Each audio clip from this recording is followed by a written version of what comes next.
জীবনে যতদিন শুক্রবার পাবেন 4টা আমল করতে ভুল করবেন না। আজকে শুক্রবার না, আমি জানি না 4টা আমল করেছেন কিনা বা করছেন কিনা, আপনারা মিলিয়ে নেবেন। যদি 4টা আমল আজকে না করে থাকেন, আজকে থেকে জীবনে যতদিন শুক্রবার পাবেন 4টি আমল করতে ভুল করবেন না। পারবো তো ইনশাআল্লাহ?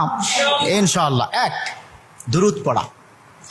আমার বিশ্বনবী দুরূদ সম্পর্কে কত অসাধারণ কথা বলেছেন।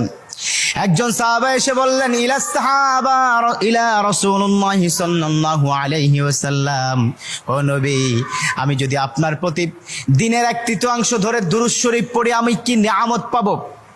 বিশ্বনবী বললেন, তুমি যদি দিনের 1/3 ধরে আমার প্রতি দুরূদ শরীফ পড়ো তোমার জন্য বিশাল উপকার হবে, আরো বাড়িয়ে পড়লে তোমার জন্য আরো ভালো হবে।